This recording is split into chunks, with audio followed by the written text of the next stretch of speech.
Your paradigm is what you believe to be real and true in the world. And it's beholding you to this reality that you are now having. And our reality is created by our perspective. If you don't like your reality, you must change your perspective. Great news, you have choice over your perspective. So as we heal, we can open our perspective to then have a new reality, and our paradigm shifts. So coaching is really great because we poke around that paradigm, our reality, our perspective, and we start to go, what would be possible? Hey, this is Chad Namiro. And I'm Kelley Namiro. Welcome to the Balancing Chaos podcast, A lifestyle podcast where we will interview guests about wellness, business, and just about everything in between. Our goal is to help you develop a lifestyle that promotes health, wholeness, and success. Through our conversations, we hope to inspire you to live a beautiful, full, and joyful life as you navigate balancing the chaos. We hope you enjoy.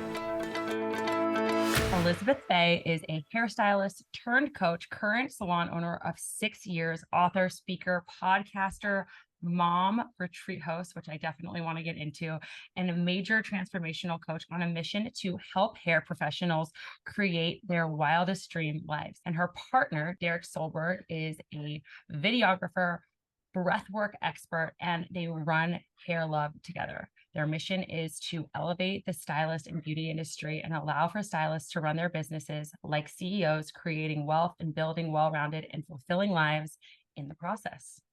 Hi, welcome, you guys. Thank you for being on the show. Hi. Hey, we're so excited to be here. Yeah.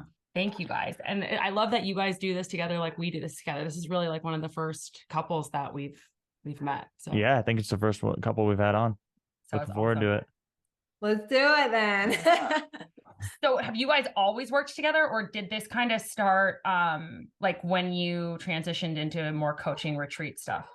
Yeah, that's a great question. So we've been together almost 6 years in November, which is this month. Yeah, we've been together 6 years. We get shy. Yeah, next year we get married. We started working together, I think it was year 1 or 2 when we were dating. So I was married before, whole other life, had my little one, and I was running an education business, already had a salon, and he was watching me survive and drown, like, single mom life, business life. And he's an incredible videographer. And he was like, can I help you? May I help you? Like, you look like someone trying to carry too many groceries and you're like dropping them, Yes. Started like that. And then within probably a year of that, maybe a year and a half, he fully decided it was like almost harder to like have him have his other jobs, his gigs, our stuff. So it just kind of like, we ended up just merging and doing everything together. And then, yeah, here we are. The romance began. Yeah. So you hired him essentially full-time, or he started working full-time for the business? I mean, now we do everything together. And yeah, I mean, he was like helping me pick up the groceries, right? All the things. It was videographer stuff in the beginning. Yeah. So we started out, I worked for a company, and then I transitioned in, did my own production company for a while, but like at least half of my time was going to her stuff. Yeah. I wasn't charging her. We were just doing it because we were together. And then I was like, at some point, this just doesn't make sense. I'm like doing these clients on the side, and it's just basically taking away from us working together. So let's just go in together, fully align our paths, going in the same direction. And then we've been doing this since. And were you always in videography?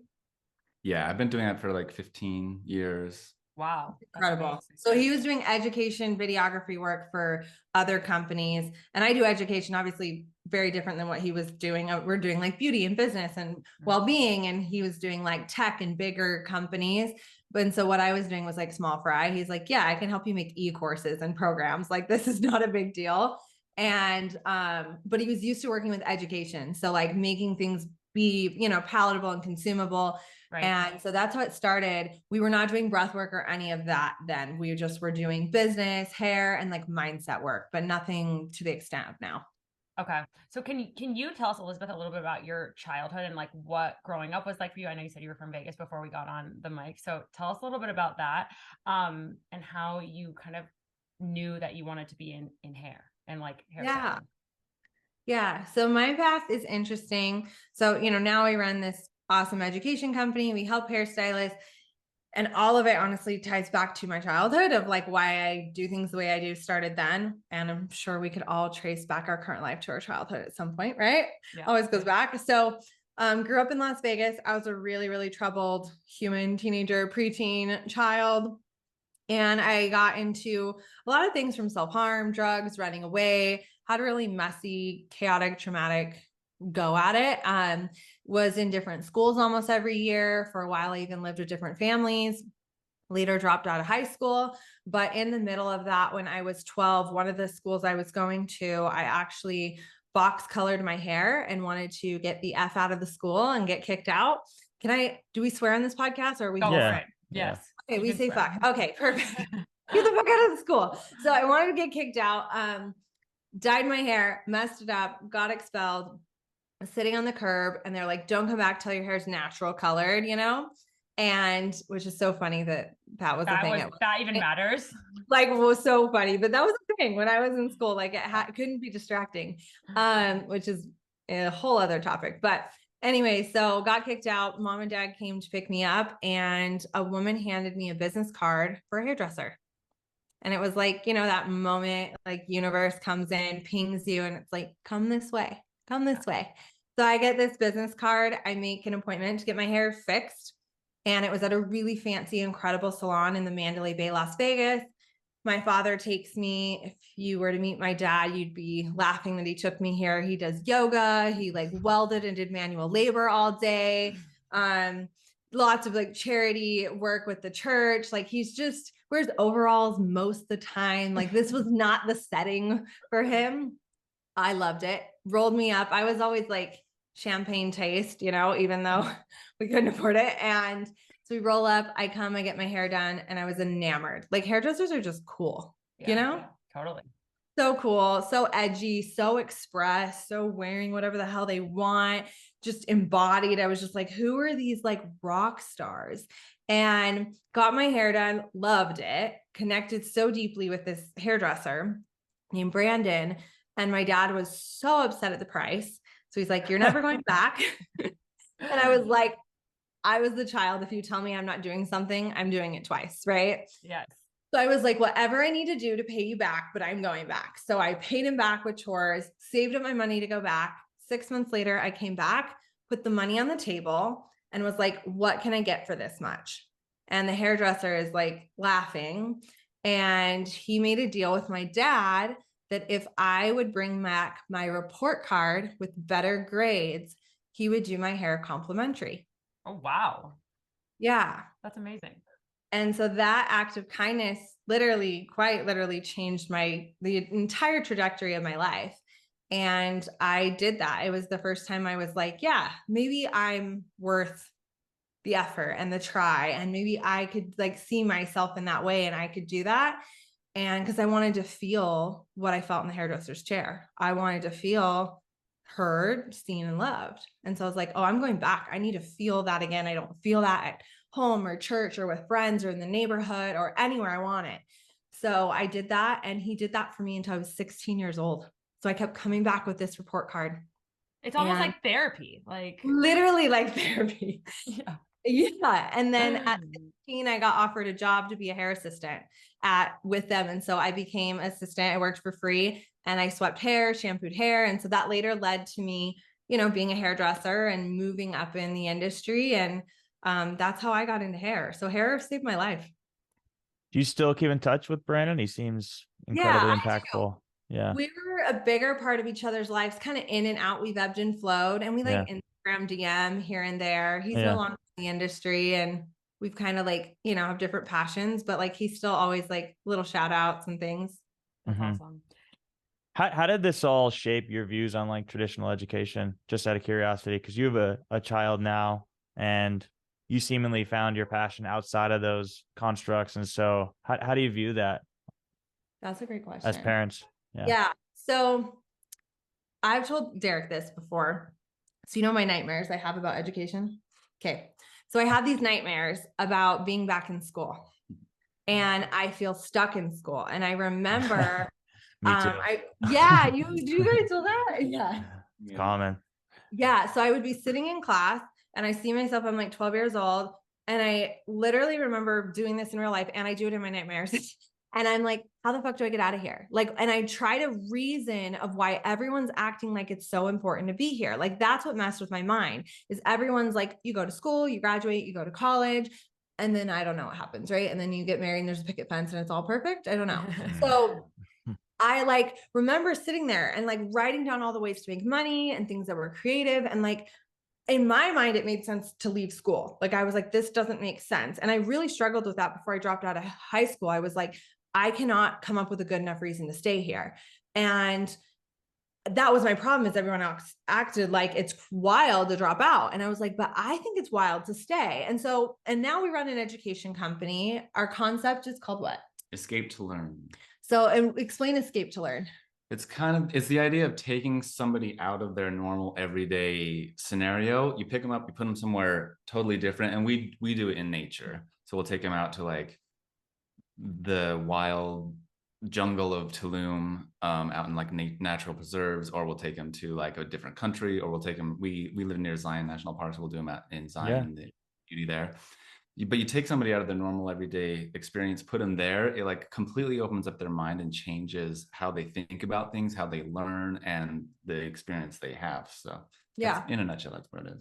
So that became an education concept in our company, is what, no matter what we do, and we even apply it like, okay, we're doing a Zoom room, we're doing a digital event, okay, we're doing a course, like how do we still allow you to escape to learn? How can you create rituals or spaces in your home, or set up the learner's environment, right? Anywhere you go, or if you speak on a stage, you know this, you guys do this. So if we're going to do, you guys both do meditation, like how can we take a moment to drop into our bodies, to escape the rat race, to escape being hijacked by anything else outside of you, and come back home and escape back into, home, and come back into that, out of that.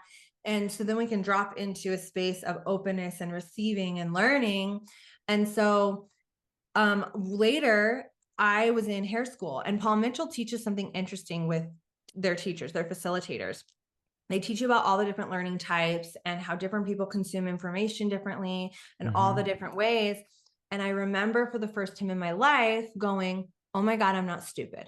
Oh my God, I'm not crazy. Yeah. I am a different type of learner, right? And at that time in my life, I felt, connected to the fact that I was a body kinesthetic learner, that I needed to consume information in this different way.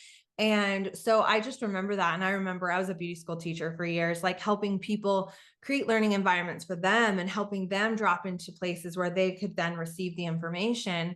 And so I think traditional education sometimes misses, the fact that we're also dynamic and we're also different, and that we can learn through our senses, like what does NLP teach? It's trying to teach us, to be so sensory and be connected. And I think spirituality and meditation teach us to be so connected to ourselves and how much inner wisdom we have. And so I think it's really beautiful now that there's so much independent education, that you can find teachers that share very unique perspectives and create learning environments that allow you to grow and transform at like literally quantum speeds, because we're able to create learning experiences that are not set up for, I don't know who the traditional settings are set up for, but for somebody that works for.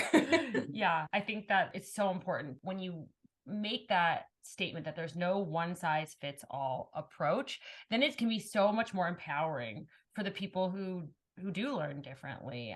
Because I know I don't learn well in the traditional learning environment either. I went through all of these years of schooling, got an MBA, and then I'm like, why did I hate that so much? Oh, and why did I love becoming a health coach? Because it's just it's not the traditional way of learning. So I'm really glad that we got to touch on that. So for you, was the Paul Mitchell experience and the fact that they called that out, was that what kind of prompted you to make the way that you teach in your retreats and your style the way that it is?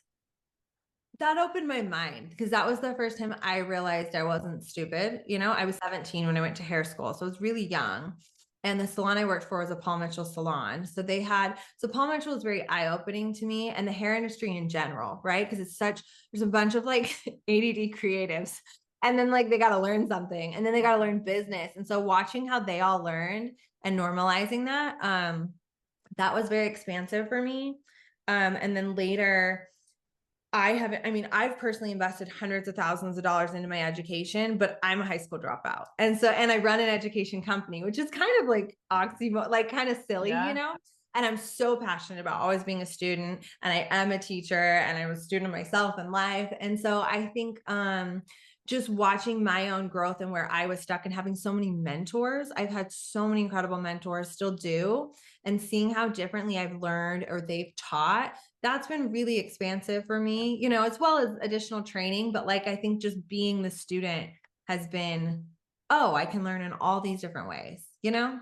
Totally. Yeah. Totally. What about, yeah, do you guys resonate with that?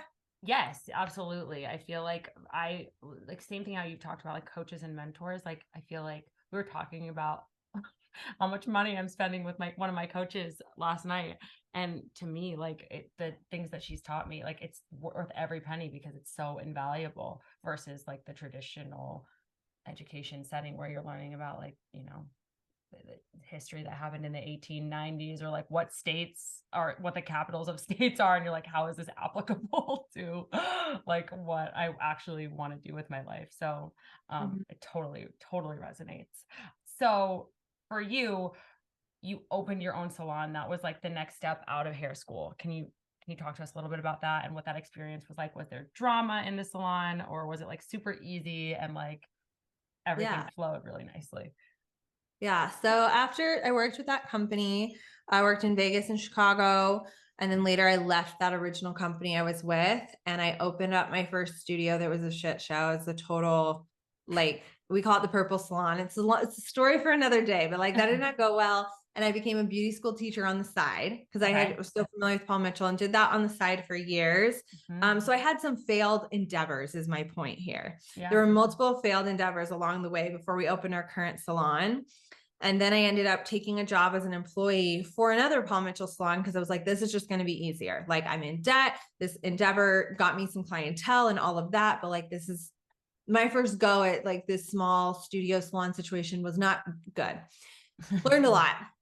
So then I moved and I worked for this salon for years and I did really well. I was top stylist. I grew like all these beautiful things, got married, got pregnant, all the things that happened. And then when I had my little one, I was working like 7 days a week, like crazy between doing bridals, doing hair behind the chair and beauty school at night. And I was the breadwinner. I was so young. I was 21. I was like, I cannot do all of this and have a baby. Like shit, what are we going to do? Like, I can't, like, I need to be with my baby. So, they were not willing to give me a pay raise or adjust my schedule where I would make a livable wage. So I was forced to go independent. So I ended up going booth rental and I ended up, the owner of the school owned the salon. So I was now not a beauty school teacher. I was now not a hairdresser for them. So I went independent again with hair. And I was like, well, I'm going to start a blog. All my girlfriends were starting to blog in Utah. It was like the thing to do, right? Instagram was like a long time ago, but we're like, oh, I think you can like show what you're doing with your life, you know, like this photo app, maybe we can put a sepia filter on it. Like, I don't know. So started doing that. And I just started teaching independently. So I just started doing workshops, just like same, like in these little salons with like people I knew. And I was teaching hair, painting, a little bit of business and like basic mindfulness, but nothing too deep. So that was kind of like your first foray into becoming a coach. That was my first foray into becoming an independent coach outside of working for someone else. Yeah. Right. Okay, cool. How did you bridge that gap? What was like, how did you generate the first 10 like clients? It was nothing big. It was like people knew me. I did hair. I had salon owner friends. It was very simple. They already knew I did education. Were they open to the conversation about mindfulness? Yes, because it was basic. It was like journaling. What are your goals? What's your intention? Like, we're not talking like anything too deep, you know? And were you using those tools for yourself at that time?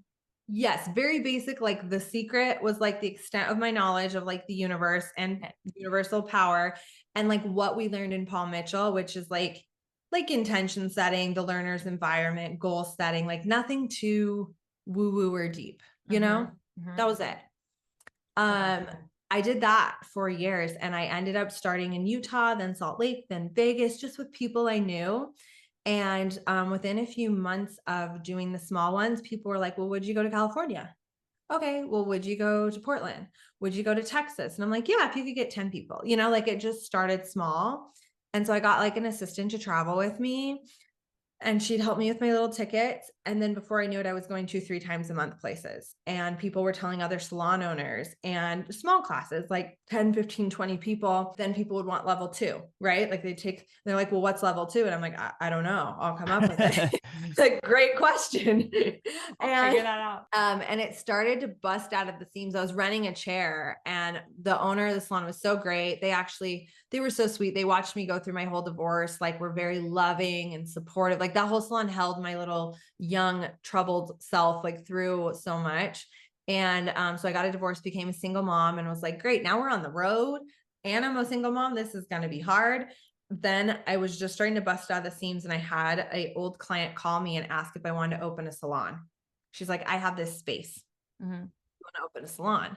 And I was like, no, absolutely not. I don't want to open a salon. I'm getting a divorce. I'm traveling. Mm-hmm. I'm teaching. I have a small baby. Like, no, that's so much. And she's like, just come look at it.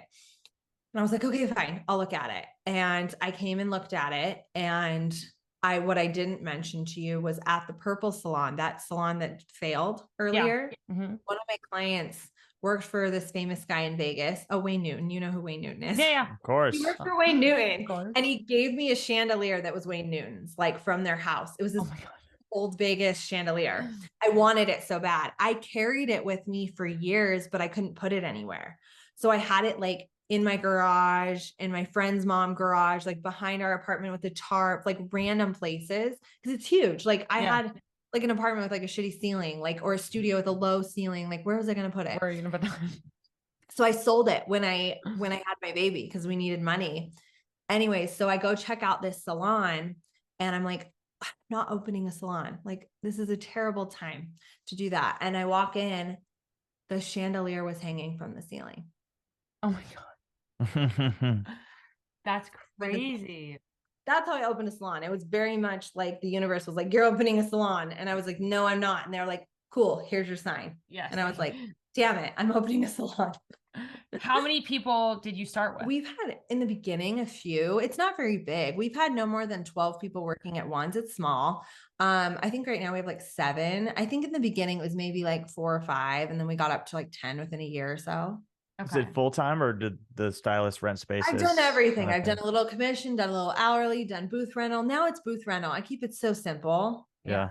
Yeah. I was coaching, I was doing workshops, I was on Instagram, I was doing hair. Like, I didn't have time to like run like this 30-person commission salon. That's a whole thing, you know?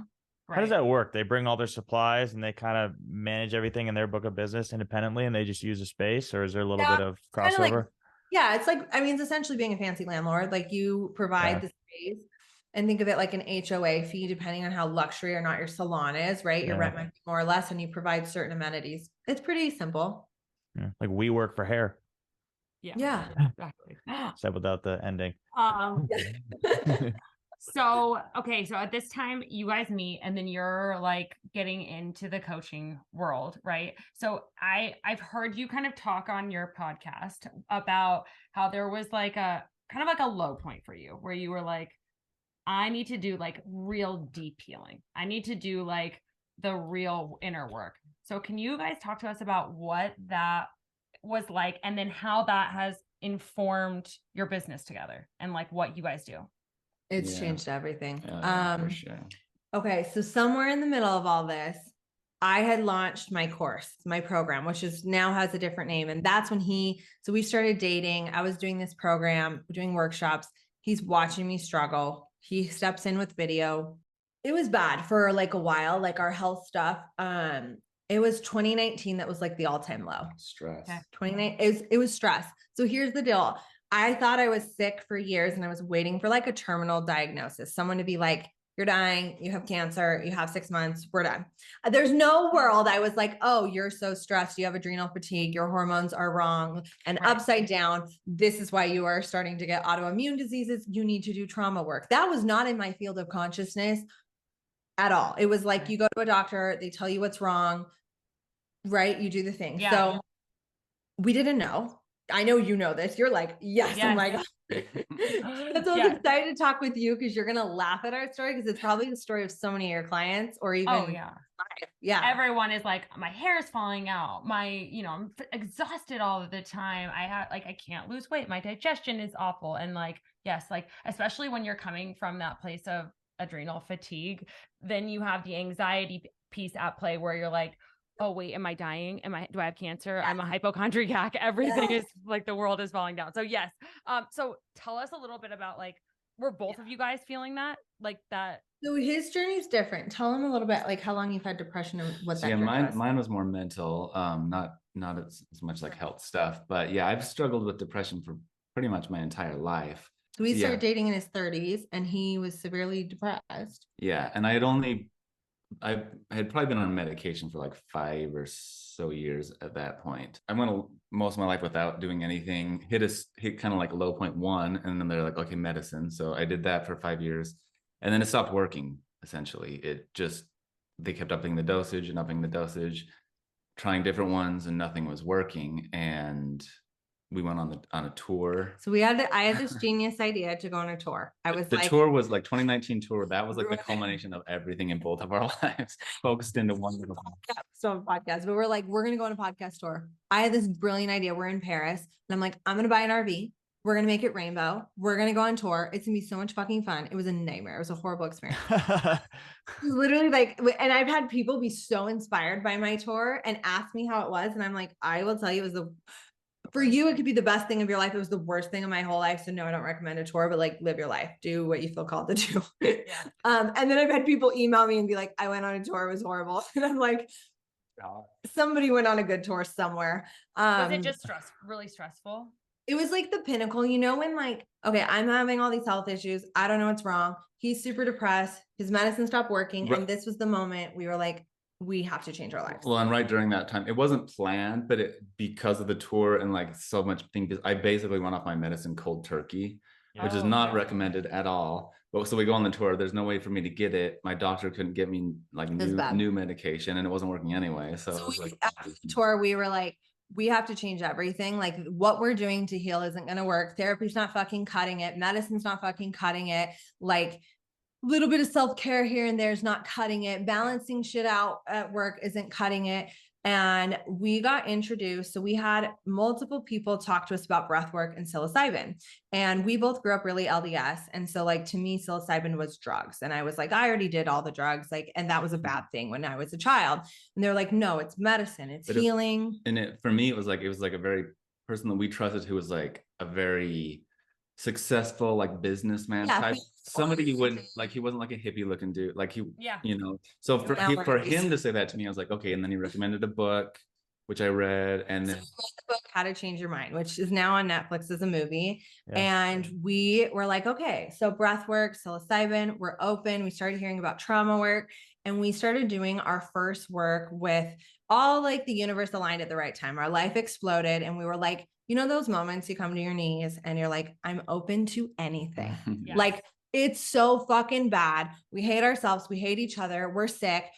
He might kill himself. It's either a clinic. Like, I need to be like, I was hoping to go to a hospital for a nap for 3 weeks. Like, that's how bad. Like, I was just like, I'll go there just so someone will feed me and leave me the fuck alone. Like, it just was like, we built all this stuff. We're changing all these lives. We have this totally successful business and I'm fucking miserable. Like, and I don't like him. Like, we have to do something now. So we were like surrendered.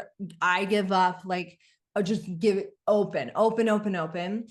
And this is when we started working with a shaman, working with deep trauma work healers, because we're like, we'll just try it. We have nothing to lose already. So we started doing breath work. We started working with psilocybin. We started working on inner child, just the deep healing work, the somatic work, all the emotional release work, which we knew nothing about. I mean, it did scare me. And I was like, cool, we're going to yell. We're going to cry. We're going to like reclaim our child. I don't even know what that means. And we're going to do it. And later we did deeper ceremony work. We ended up sitting with Aya. We kept going through working with really incredible coaches.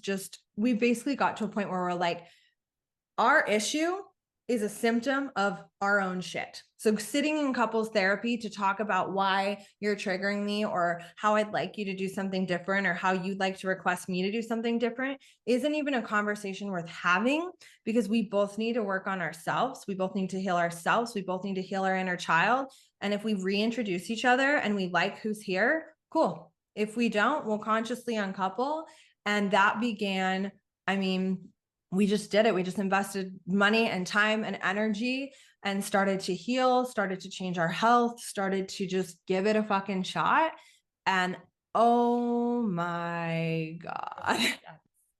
Where were you finding all the resources for this? Were you just going The universe online? just Like, drops it, literally just people being like, oh yeah, here's my shaman's number. Oh, here's a body worker. You should do acupuncture. Oh, have you Yeah. ever heard, like, when you are open to receive, like, I don't know, it just shows up. Like, yeah, like literally it was like, oh, I have this coach who does masculine feminine work. I'm like, what the fuck is that? And they're like, well, you guys need to learn about that. And then we're working together. We were like hurting each Yeah. other in every way That's the whole possible. journey. So much healing and I think that's so like we've had multiple people on our podcast now who have talked about like depression and that the traditional SSRI prescription like ends up just like eventually failing them. And so thank you for being so open and honest about your guys's journey, like both individually and together, because I think that the vulnerability piece is really what gets a lot of other people to create change and try something they may not have tried before. Especially when you're hearing it from somebody who's like, I did not believe in this before. I thought that this was all at all. I was like open NLP stuff or mindset or The Secret. Like my dad does yoga, but like I didn't even really understand what yoga was. I thought it was for working out. I didn't realize it was like a deep like now I'm like, oh my God, yoga's like not for like, I'm like, oh, it's like meditation. But like I didn't know that. We were not spiritual at all. And I'm like laughing. We grew up Mormon. Like this was not like, I didn't even know what my chakras were. Like we were just like, give it to me. We'll try. We'll try.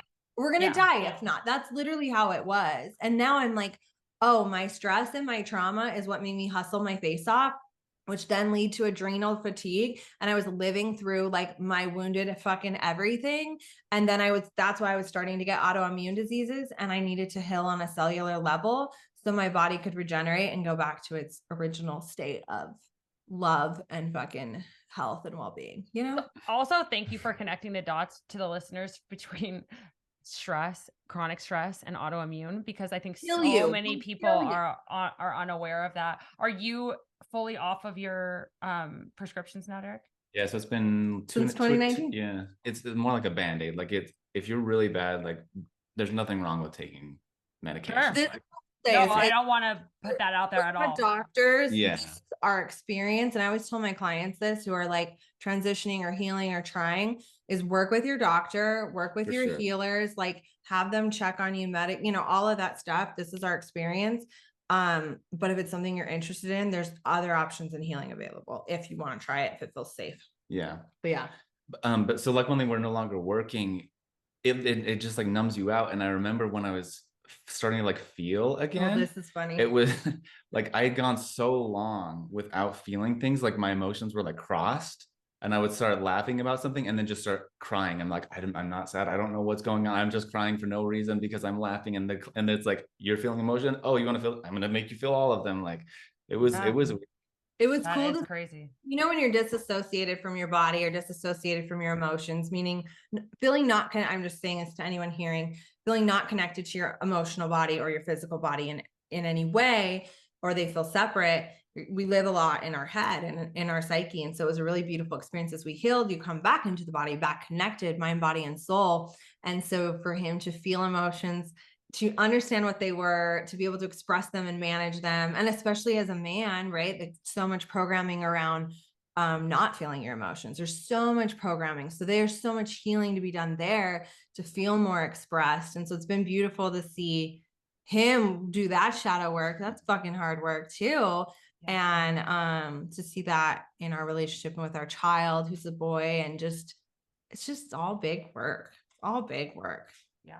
for sure. When did you transition from the student to the teacher? That's a great question. 2019, 2020, I focused on me, and I was continuing to do the work I had been doing for years. So I was doing like hair and business, and I was mainly doing business and like life coaching stuff, but not trauma, none of that stuff.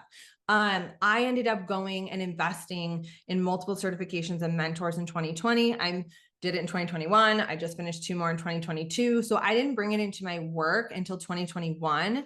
And every year I've been able to bring it into deeper as I feel embodied in the work.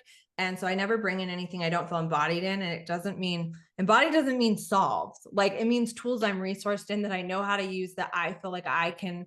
I always tell my clients, because I also have done facilitation training for other companies for like how to speak or how to coach, not necessarily trauma work. If you feel comfortable at a 7 with your client, oh, I can take them here. I'm like, take them to a 5, because somebody's going to already take you to a 7. Something's going to happen. They're going to go there. And so you want to make sure you can hold that space really safely. So I kind of did that. Like as I felt more comfortable, I would bring in universal concepts or more with manifestation or more with limiting belief work or more with parts work or attachment work. And then as I got more embodied in my work, then I brought in more the thematics, the inner child and the trauma work, because people can revert back. They are going to have big expressions. I mean, that's serious fucking work to like, not, you guys know this, you don't mess around with that. And so I think working with your mentors and your teachers and practicing, and in those containers, you have lots of practice. You should be doing the work you teach. I always tell people, be the work before you learn the work. Like I always think it's interesting. People get into programs like, I'm going to learn how to be a trauma coach. And I'm like, have you fucking done any trauma work? Have you received and invested deeply into doing your own trauma work? Because you get to do it your whole life, but like really interesting to learn tools, because you're going to just be triggered the whole fucking time that you're learning. Yeah. And so that I think was a happy accident. There's not any world I would have ever known this would have been my work. I did hair. Same. You couldn't have showed us a life where we did healing. I'd be like, who is that? Why and how did any of those dots ever make sense?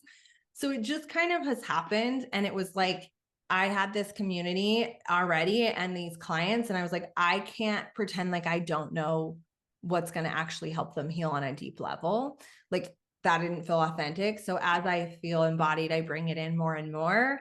But I'm in school basically all the time. So I am student and I am teacher, and I just work with my mentors, my teachers, my inner guides, my own self to know when that feels safe to bring into my work, Are most of the people that you have, because you're doing all of your coaching through retreats now, is that right? Or do you still have like some one-on-one clients too? I do one-on-one work and in my higher level masterminds or just private clients. Sometimes I even randomly have people outside industry like, I want to do what you're doing for real estate agents. I'm like, cool, let's talk. Okay. Yeah. So like I'll help them build their own community or education business. And then, so I do private this year. I have like 30 private clients. So that's a big roster. Next year I'm doing 25. For me, that's a lot of space. No, seriously. Yeah. I have a group container called Sacred Stylist for hairstylists and salon owners. The work is not, it would work for any industry. That's just the industry I serve. Does that make sense? So it's not. Yeah. And then I do retreat work. How often are you guys hosting retreats? Now a little less. So we're only doing 3 next year, which feels really good. So we're just going to do 2 small retreats next year and then our 1 big one. What'd you do during COVID? Did you try to virtualize these things? So we still did our small ones. And then during COVID, we just postponed them. And then, cause we do a big one with multiple hundreds of people. So that was really not fun to move. That was my own version of event planner nightmare. But we're back with those now. But our big one, we ended up doing a huge digital retreat and copying the same format that we'd normally do, but we gave it to them for free and we still gave them the real live retreat they paid for. So we did both as like a give back. And now they ended up being a huge part of our business. We do digital retreats every year now. Hey fam, if you are listening here, then you may be someone who deals with chronic overwhelm, bloating, anxiety, and weight you can't lose, maybe hair loss or skin conditions. If one of those things rings true for you, the Wellness by Kelley Health and Hormones course is available to help you get to the root cause and solve the issue in a way that's sustainable and gives you your lifestyle with lasting results. No more diets or quick fixes, but real health and vitality for the long run. My course runs through everything from what labs to test for to what protocols to implement given what's off in your blood work. We cover a variety of hormonal imbalances and how to heal them, plus the mindset work that you'll have to do to change your habits. If you're ready for an environment where you can learn the tools and truly heal to feel your best, most aligned, light, confident version of you, then this course is for you. If you're feeling called to join the WBK Health and Hormones course, head to the link in the show notes to learn more, where you'll get my membership included with your purchase. Give us like a day in the life of a schedule on one of these retreats, because there's a lot of things being intertwined here. There's hair, there's business, there's spirituality, mindfulness. Like how do you bridge all that together? Or is there thematically different retreats, or are they all kind of the same? Both. Yeah. So our healing retreats are just healing. Yeah. Gotcha. There's no business, there's No no business, business. no hair. So, Anybody could yeah. come. Like it's Love not- retreats for females or femme identifying Oh, yeah. humans. Yeah. That is a healing But experience. occupationalize anybody can come. Mm-hmm. And then Okay. our other experiences, we've done some that are just business energetic. Sometimes they're themed around what the curriculum is. Our big event though, for multiple hundreds of people, that one is just for our industry. That's like what we started with. That's what we're known for. It's called Hair Love Retreat. Yeah. It's well-being, business, and hair. So an itinerary would be, you check in, you get your bag, you go in your room. That night, I do a keynote speech and I open with strong intention, maybe meditation, visualizations, a hypnotic experience. And then every morning would be either like working out, yoga, or breath, or you get to pick. And then we do an adventure day, and that could be, we've done hiking, we've done festival days, we've done carnivals, we've done wine painting, crystal classes, just fun shit. Like it's just cool experiences. Maybe in the evening, there's like fireside keynote speakers, outside or inside industry speakers, maybe some panels. And then the 2 other days are hair and business classes. So you wake up, you do yoga, you go to breakfast, and there's different workshops. And then in the evenings, there might be a party or something. So it is all 3 combined in that. It's a holistic learning experience where we know a hairdresser is not just hair, and we know their success is not just based on being good at balayage. It's like their own personal power and their business development as well as their personal. And then like being good at hair is part of it, but it's not the whole part, In the healing type retreats that you're doing, are those smaller, like obviously not hundreds of people, but like no, like people are you 15, having? 20 people. Yeah. Okay. Tiny, like Right. maybe depending on the venue, max 30. And are you filling these spots already for next year? January's full. And then July is 12 or 13 out of 20 are full. Oh, amazing. Yeah. Incredible. And then They're talk to tiny. us a little bit about like growing your Instagram. Cause I'm guessing most of the people are coming from, your Instagram to come to these events. Like you have a great following. So tell us a little bit about what that process was like and how you did that. Yeah. You want to know what's weird? I'm going to give you guys like a cheat code to life. A lot of it's actually word of mouth. Of course. I'm telling you this is why. Every business is different, but I think we forget because it's 2022 and Instagram, and there's TikTok and there's podcasts and there's email marketing. Like if all of it went away, I could still be an incredible coach who gets word of mouth clients coming to me because I'm good at what I do. And so could whoever else listening, you guys, so-and-so and so-and-so, because almost all my clients are referred by someone else's mouth to a friend, to someone. And retreat work, like you want to come to the fucking jungle and heal with me, you got to know that that's sure. like, that is not just like, I think she's cute. Like, no, like you want to come do inner child work in the jungle? Like, I've got to be more than cute. So it's like, there has to be so much safety, so much trust, so much social proof that I'm always so honored and impressed when someone just finds me and leaps. I'm like, what a badass move. So yes, it happens, but I think they still probably saw someone post about us, or they saw us and they followed for a long time.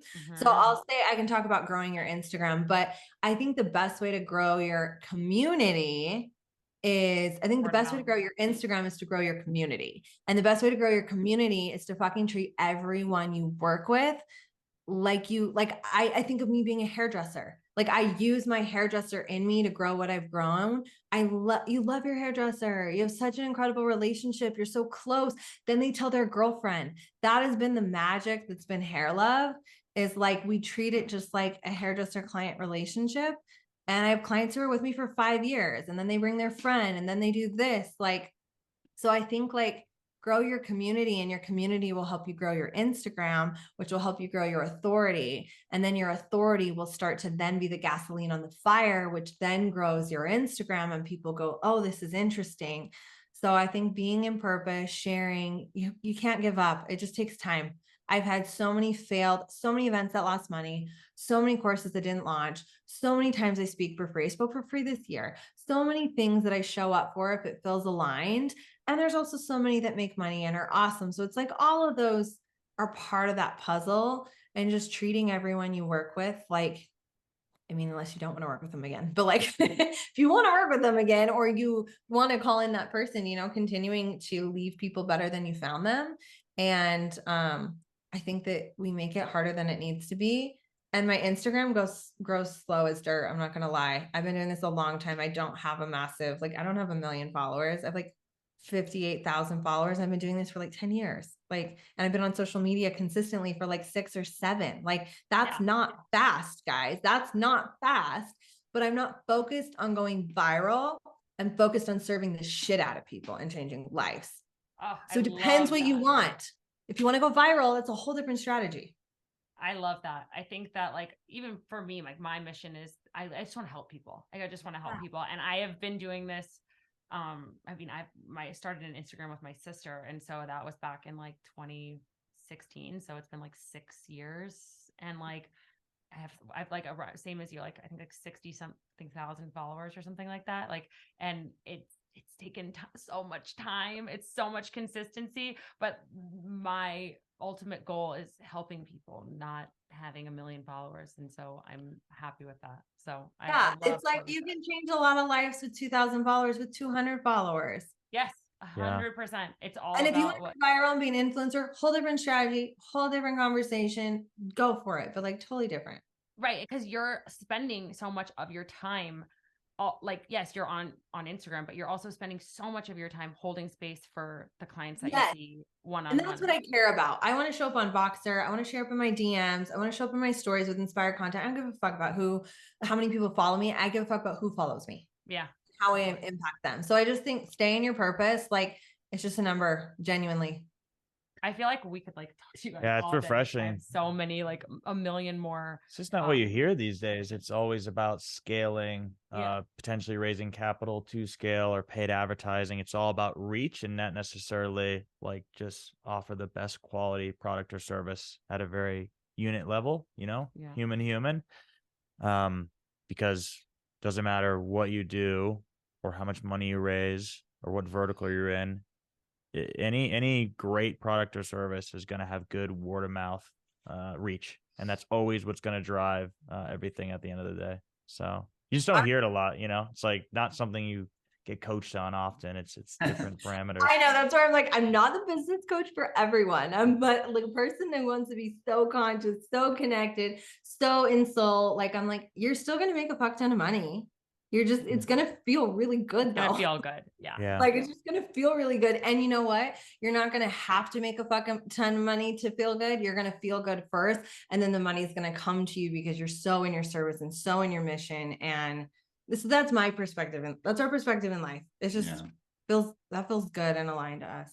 I think that, I want to talk about your guys' kind of daily routines and how you take care of yourselves and your podcast. But before we go there, big part of what you talk about is inner child, inner critic, trauma. Is there one consistent theme that you would see with your clients in terms of how they might be getting in their own way of achieving success or having peace or whatever it is they're working towards? I would say the last 2 years, I feel like I've seen this a lot in my private works because I go deeper with people. So it's if I'm seeing it with them, and then I hear it in my bigger container as well. I'm not having long conversations with each one of them. It's more like a group mastermind call. People's relationship with productivity and hustle and the space in which it comes from. We can still have so much drive and push. And so our relationship with that as we heal is really, I see that shift and change and just realizing where that comes from, our identities attached to that. And like that experience of healing that can feel almost like an ego death a little bit, because it's like so much safety has been found in there. And then it's like, oh my God, on the other side of safety, do I live? Am I still productive? Am I still amazing? Am I still rich? Am I still right? And so like that work is a lot of the work I do with people, to be able to basically be a conscious entrepreneur and not just be like, you're wounded yourself out. Yeah, burning yourself the fuck out. And when you're burned the fuck out, you're still probably moving in some purpose and some passion with some, you're still changing lives. You're still making money. It's just like, could it be better? Yeah. Probably. And that's right where we get to explore. That I see a lot. Relationship with the wounded version of hustle and productivity. I also work a lot with females. I do actually this year, I started doing trauma work with a few male clients outside industry, which is funny. I was like, as I healed my relationship with the masculine and had such deep love for them, I started seeing them feel really safe with me. So one of my clients, he was like, I couldn't do this work with someone who wasn't a soft feminine. Like, you feel so safe. And so that was beautiful. But most of my work is female. And I see us learning how to live in our feminine energetic is so much of the work that I do. Like feminine leadership, what the fuck does that even mean? Being in tune with their own quite literal cycle, their period, their own energetics, honoring and balancing, because the feminine can't play unless she feels fully safe and held by the masculine. So that could be her husband, her partner, also her systems, her structure, her budgets, her finances, like those all intertwine from like the bedroom to the bank account. And so I do a lot with hustle, which always then leads into our feminine energetics, of course. That I see a lot. So I think that like feminine energy and hustle, like a lot of that comes back to having value in rest. And so if you could, but in like having value in, like more being, less doing. And so if you could give the audience one concrete tip on how they can start to do that more, because that's what I see a lot of in my practice too. Yeah. What would your tip be? Yeah. Okay. I had this fun quote on my computer. So if it lands with you, take it. It was for a while. I said, what if your peace manifested more abundance? So my tip is to get curious. I get that maybe what you're doing is working. I think of the analogy of I share this a lot, like a river. If you feel like you're walking up a river, you're doing it. You're walking up the river. It's working, but you're tired. You're exhausted. You're burned out. You're not really having the space and time to maybe notice the trees or the sun or nature. Get curious about, could it be safe to turn around and to go with the river, to go with the flow of momentum, universe, God, and there would be more ease and more trust in that. And it would change your direction. There might be some redirecting, but could that redirecting be a really beautiful thing that could actually be faster and easier and more aligned? And so I love that. I wrote that question for me to be curious about every day. If for a while I was trying to stop work at a certain time to be home and enjoy being home. And that took a long time for me to even want to do that. And then to be curious enough to do it and then to actually like doing it, right? Oh, that's a whole other thing. So I would look at it and go, what if my peace manifested more abundance? What if my happiness? What if my rest? Put whatever you like there. What if my rest manifested more abundance? And so I'd say start with some curiosity, and you got to find new proof that it's safe to do it. So start looking and creating little things you can do to find proof and like sit in it. Like, let's say you do go lay out on the trampoline in summer and enjoy the sun for a moment. And when you're like, oh my God, I should be doing this, stop yourself, bite your tongue, stop that thought and be like, okay, what if my peace manifested more abundance? And just sit with it and start looking for proof of, okay, everything didn't blow up. Everything didn't explode. Okay, maybe it's safe to do this. And just taking that next little step, because it takes time and your body has to know that you're not going to die. It's going to be safe. The business is not going to crumble. The marriage is not going to be ruined. The clients are not going to leave you. That's why it's scary. And so it's like, okay, little steps, baby steps, How do you break people out of these preconceived notions? Because so many individuals in society, probably more than ever today, are so hardened and so set in their beliefs. So I'm sure you deal with clients that are very much like that. What are kind of like those first few steps to try to get them to Yep. embrace a bit more curiosity. Yep. That's beautiful. So we have to be willing. We have to be open enough, even if we're scared, we have to be willing, right? So usually they're going to work with me, they're paying, or you're working with a therapist or coach or you guys or whoever, you're willing to some extent, right? So the willingness, there's some investment there. And that's why money is great, because it's an energetic exchange. Put your ass on the line a little bit. You've already put a transaction towards a transformation. So then it can begin. And so that's huge. The other thing that's beautiful, all of our minds are made out of what is moldable, like plastic. Everyone has neural pathways that can be rewired. Every single person, no matter who you are, where you came from, the mind can be rewired. We have so much science. So many people, I teach them the science so they can have buy-in. They can understand that this doesn't just work for some. In fact, this is how your brain and mind work. And it's not woo magic. It's not woo magic. It is magic, because you're magic. That's why it's magic. But there's science that proves the magic. Yeah. And teaching people, everybody has a nervous system. Everybody's nervous system needs healing. And so teaching them that. So I think if you're like interested, research how the nervous system works, research how the brain works. Like Joe Dispenza's work is beautiful. Peter Levine's work for trauma, like those are like well-known people that you can go into their work and just be like, can I buy into this? And then working with people who work with those. Breath work is nervous system healing. Somatic work, which is emotional release work, body work, healing your hormones, like all these different things can help you on a body level. And then there's so many beautiful ways for rewiring the mind. It could be hypnosis, it could be therapy, awareness work, curiosity. But we first have to have some willingness and buy-in. And then we get curious. And this is where a great coach is so fun, whether you're working with us, any of us on this podcast, or someone else out in the world, is you just start to poke around and get curious about new possibilities, because your paradigm is beholding you. Your paradigm is what you believe to be real and true in the world. And it's beholding you to this reality that you are now having. And our reality is created by our perspective. If you don't like your reality, you must change your perspective.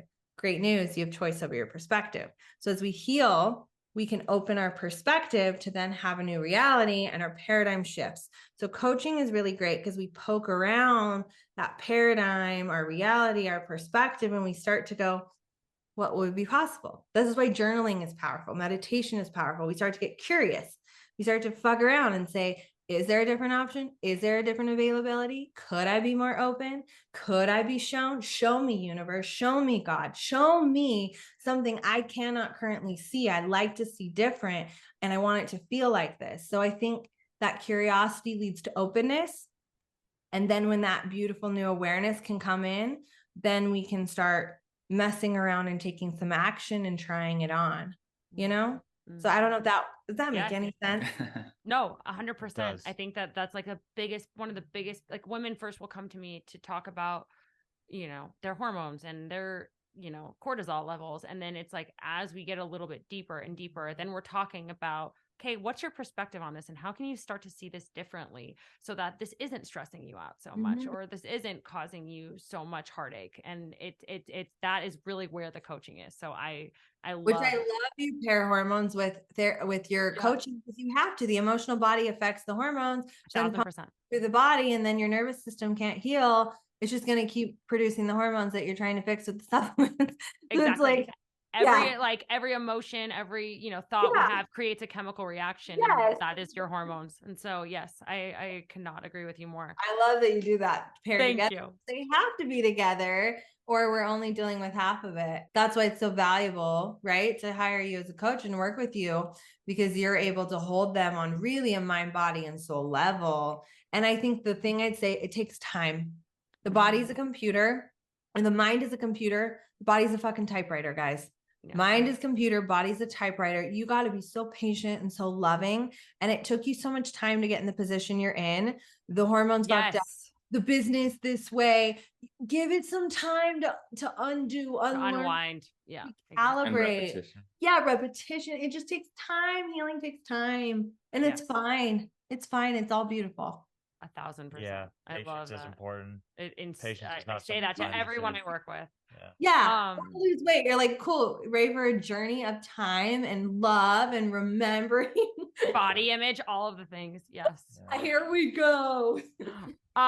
So you brought your podcast back this last year. Can you tell us a little bit about what our listeners can find if they go over and listen to your podcast? What will they hear more about? So our new season is fun because it's called Unfiltered. I decided to do a new season, and so we switched to 2 seasons, and who knows what I'll call the other ones. We're just going with what feels good. Right now, a lot of healing stuff. And you poke through old stuff. There's a lot of business stuff that's really great mixed with all sorts of things. But right now, a ton of healing. I was kind of like, I'm really honest on my Instagram about everything and have shared my journey. But I think bringing that part of me into my podcast for some reason felt so vulnerable, which is hilarious because I do it in so many other containers. But that felt, well, it's not hilarious. It's because it's a bigger audience of people who don't know me. They aren't on beaches. Oh, they're not in Tulum on the beach with me. They don't know me in this way. And so to bring that much change of how much I've changed, and I'm literally teaching different things than I used to, that felt scary. But right now, a lot of healing. I love that. It's about where you're at in your life. Yeah. I think that's fantastic. Probably well timed too, coming out of COVID. I think we're probably as sick and anxious and tense and depressed as we've ever been. We've heard it a few times, and that's a lot of the people we've interviewed focus just, being exacerbated by what we went through the past couple of years, being alone and that kind of thing. So much collective trauma. We can't forget that, that's affected everyone in such a big way. Yeah. Totally. Lots of healing. Yeah. Lots of healing for us all. What do you guys both do to wrap this up to take care of yourselves every day? You talked a lot about a lot of different things. We know, like cold plunge, breath work, psilocybin. What are things that you do on a daily basis? Like maybe tell us a little bit about your morning routine or an evening routine that is helpful for you to feel held. Just being very mindful, waking up, taking the time to kind of sit and meditate. Yeah, exercise is huge. I'll get up and go to the gym in the morning. And then we'll do breath work. Again, not every day, but that's been, but I have a few little practices that I'll do if I'm feeling overly stressed or something that take a couple of minutes, and it just kind of puts you back into your body, back into your state, and then you move on. Yeah. Amazing. He does. He has these cute little repetitions he'll share occasionally, when we're facilitating, and I'm like, I didn't know you do that. He's got little, he's like, I breathe in, I sip a little more, then I do this, because you could do it sitting on a train or on a subway or something. Or he's like, you going the fuck out of me, and I did this. Nobody would even know that you're doing it. You're just sitting.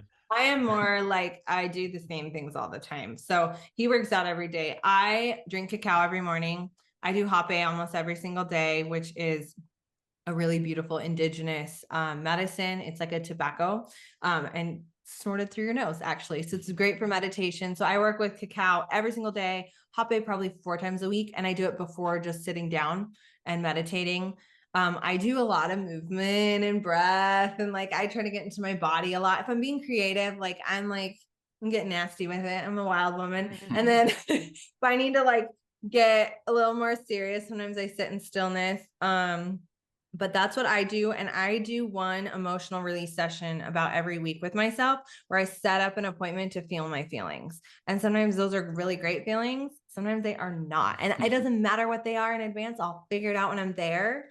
And I do kind of that same thing. I'll work with cacao, microdose, hape, music. My playlists are great, by the way. If anyone needs Hey Elizabeth Faye on Spotify, I love working with music. I have so much good music. There's anger, there's sex, there's meditation, there's anything you can think of. I have a playlist for. So I work with the music and my body. And then I do we made some too that'll be on Spotify soon as well. Oh, we made a song. We made a conscious song. We made a song and a documentary. Yeah, we made a movie that is just releasing, and then we made a custom soundtrack part as well, and she's singing some of this. Amazing. So we worked 4 years to make a movie. We produced a film, and it's on Amazon Prime. Amazing. You actually can find it right now. We just haven't posted it because we're doing a launch. It just barely got Amazon Prime. It's called Hairstylists Change the World, but the global message is that we all change the world by changing our own world. And there's a really cool part at the end that you've never seen in a movie before. I'm not going to ruin it, but the song behind that we made so you could use it for meditation, manifesting, and it'll be on Spotify. and it'll be called Divine Love. And so it's a song you can use. It's a conscious song to work with, because that's how much I fucking love that kind of music. So that passion project has been 4 years, and it's all about, you'll see it. We produced it. It's like we're entering it in film festivals. It's just been a passion project. So that's what I do, Hape, that. And I do a lot of feminine, like I do baths and I adorn the fuck out of myself. Like oil, like he's like, I got gua sha, I got almost every day, oils and gua sha. And one of my shamans taught me this. So run with this because it's beautiful. The difference between experience and ceremony is intention. So when we add intention, life is ceremony. Everything is ceremony. So it's like make bath ceremony, make love ceremony, make food ceremony, make money. Your morning coffee or cacao. Yeah, ceremony. So my bath is like a ridiculous feminine ceremony all the time. There's flowers and there's salts and there's this, and it's just like music all the time. Like people. So that's what I do. That's amazing. I think those are all like really helpful tips and tools for people who want to like start to dive in and try some new things. And so we're actually going to go on your guys' podcast next. We're super excited about it. Tell our listeners where they can find you, where they can learn more about your retreats, all of the things. And we'll put all of it in the show notes. Yes. First off, watch the movie. Like that's the most important thing you need to do, because 4 years of love. And this is going to blow your mind. I'm so excited. So go to Amazon Prime, Hairstylists Change the World. I'll give you guys the link so they can find it. Perfect. Watch the movie. And I have to know what you think of the end. Like I need a personal DM of the moment. So anyways, my Instagram is Hey Elizabeth Faye, where you can find all the wild, like all whatever I'm up to. Derek's on it all the time. He's everyone's favorite. And then Hair Love University is our company. And that's it, right? And then our website, www.hairloveuniversity, you can see like, you'll find the retreats. All the retreats. Yeah, all the retreats are there. If you have an event and you need me to speak, there's a thing there. Like all the things of like, whatever the fuck we're up to that day is there, you know? Awesome. Amazing. Fantastic. Thank you guys so much for being on. We are so grateful. So fun. And we're so excited to have you on ours. So everyone listening will have a totally different conversation over on our podcast. Same four people. So we'll see you soon. Stay soon. Thanks, guys. We really hope that you enjoyed that episode. You can follow me on Instagram at Wellness by Kelley. And if you're new around here, you can sign up for the WBK 7-day free trial, where you can get access to all of my low impact workouts, blood sugar balancing, plant-based recipes, and guided meditations, all available on wellnessbykelly.com and on the WBK app. Hey, thanks for listening. Please make sure you rate, review, and subscribe to the podcast. You can also connect with us on social media at Wellness by Kelley. Drop us a DM for who you want to hear from.